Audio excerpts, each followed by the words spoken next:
এক্ষেত্রে হচ্ছে যেমন ওসির উনি আন্তরিক থাকলেও এখানে ওনার অফিসাররা বিভিন্ন ক্ষেত্রে আন্তরিক না। এখানে ওনার সেকেন্ড অফিসার হচ্ছে ফুললি করাপ্টেড।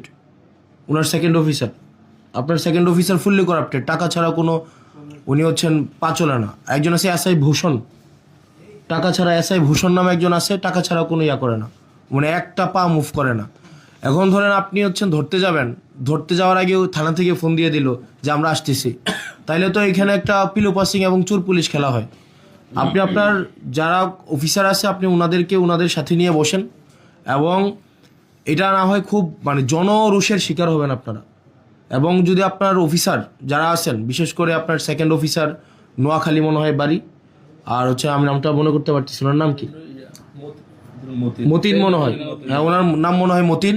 ফুললি করাপ্টেড একটা মানুষ, এবং আমাদের কাছে আমি এভিডেন্স নিয়ে কথা বলছি, আমার কাছে প্রুফ আছে। এবং হচ্ছে আরেকজন আছে এসআই ভূষণ, ভবতোষ না, ভবতোষ, এসআই ভবতোষ টাকা ছাড়া এক কদম পা ফেলে না। এখন দেবিদ্বারে এই ধরনের কার্যক্রম কোনোভাবে হইতে পারে না। আপনার একটা স্বাভাবিক সাধারণ মানুষ আপনার হচ্ছে, এবং থানার মধ্যে আপনার থানা আপনি চালান না, আপনার থানা চালায় হেলাল, আপনার থানা হেলাল চালায়। এবং আমি এখানে মানে ফ্যাক্ট বেসড আমি কথা বলছি, একটাও না জেনে আমি কথা বলছি না।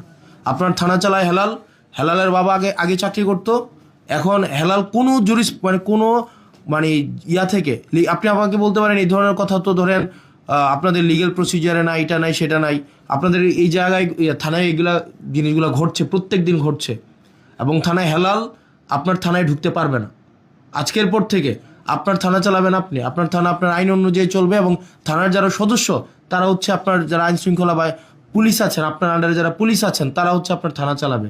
এখন থানা যদি চালায় এমন জন যে পুলিশ না, যার হচ্ছে এখানে কোনো চাকরি নাই, সে যদি থানা চালায়, থানায় কোন মামলা রুজু হবে, কোন মামলা রুজু হবে না, কোনটা মামলা এজাহারভুক্ত হবে, কোনটা এজাহারভুক্ত হবে না, তারপরে হচ্ছে আপনি আমাকে বলতে পারেন যে না এগুলো হয় না, এগুলা ওনার কাছ থেকে অ্যাপ্রুভাল নিয়ে, এটা মৌখিক একটা অ্যাপ্রুভাল নিয়ে তারপরে থানায় হচ্ছে ভুক্তভোগীরা যাইতে হয়। আমি আপনার কাছে যত সহজে যাইতে পারি, স্বাভাবিকভাবে একটা ভুক্তভোগী এভাবে যাইতে পারে না। আমি আপনার কাছে যে সহজে আসতে পারি, একটা স্বাভাবিক ভুক্তভোগী, একটা গ্রামের ভুক্তভোগী, স্বাভাবিকভাবে পুলিশ সম্পর্কে ওনাদের একটা স্টিগমা আছে, একটা ভয় কাজ করে। এটা একদিনে স্বাভাবিকভাবে যে পুলিশ মানে তারা চাচ্ছে তাদের ইমেজ রিগেইন করতে, মানুষের ফ্রেন্ডলি হইতে, এটা চেষ্টা করছে, এবং আমরা এটাকে অ্যাপ্রিসিয়েট করি। কিন্তু স্বাভাবিকভাবে একটা গ্রামের মানুষ যখন দেবিদ্বারে আসে, বরকামতা থেকে, ভানি থেকে, সুলতানপুর থেকে, এটা স্বাভাবিক একটা গ্রামের মানুষ, আপনি যেই কেসের যেই জিনিসগুলো বলছেন এগুলো দেখবেন স্বাভাবিকভাবে অর্থনৈতিকভাবে যারা একটু এটা লিমিটেড একটা পর্যায়ে জীবনযাপন করে, তাদের মধ্যেই কলহগুলো বেশি হয়। আপনি দেখবেন যে অটো চালক, সিএনজি চালক, তারা যখন থানায় যায় দেখা যায় বেশিরভাগ ক্ষেত্রে তাদেরকে হয়রানি করে।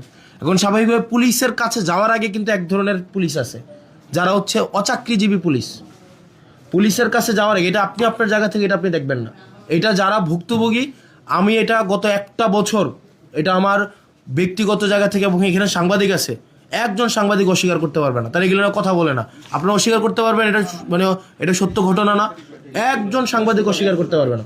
এই যে হেলাল এই দালাল চক্র চালাচ্ছে না থানায়, এখানে জাতীয়, হ্যাঁ তাহলে জাতীয় গণমাধ্যমে, এখানে আমি জাতীয় গণমাধ্যমের সবাই আছে, এখানে আছেন, আপনারা আছেন না এখানে? তো আপনারা এই যে দেবিদ্বারের দালাল চক্রটা এবং মাদক চোরাচালান চক্রটা হেলাল চালায় না? আপনি আমাকে প্রশ্নের উত্তর দেন, হেলাল কোন এখতিয়ার বলে? এই মিটিংয়ে যারা আছে প্রত্যেকের একটা নিজস্ব একটা এই মিটিংয়ে থাকার একটা ক্রাইটেরিয়া আছে। হেলাল কোন এখতিয়ার বলে আপনার চৌসীমানার মধ্যে থাকবে?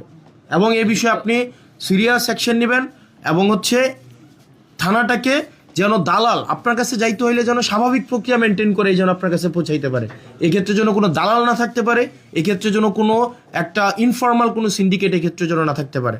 আপনার সাথে মানুষের সম্পর্ক হবে একদম ডিরেক্ট সম্পর্ক, যেটা লিগ্যাল সেই জায়গায় আপনি কোঅপারেট করবেন, যেটা ইলিগ্যাল সেক্ষেত্রে কারো কোঅপারেট করার আপনার প্রয়োজন নেই। আপনার জায়গা থেকে লিগ্যালি যেটা দরকার আপনি সেটা করবেন।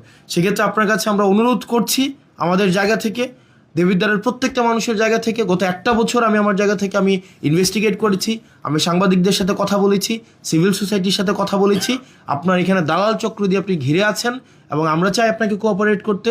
আমরা চাই এটা law and order situation restore হোক, আমরা চাই যাতে করে হচ্ছে প্রত্যেকটা মানুষ আপনার সেবাটা যেন যথাযথভাবে নিতে পারে, যাতে করে তারা ভোগান্তির শিকার না হয়। সেজন্য আমি প্রত্যাশা করি আপনি সেক্ষেত্রে যথাযথ ব্যবস্থা নেবেন।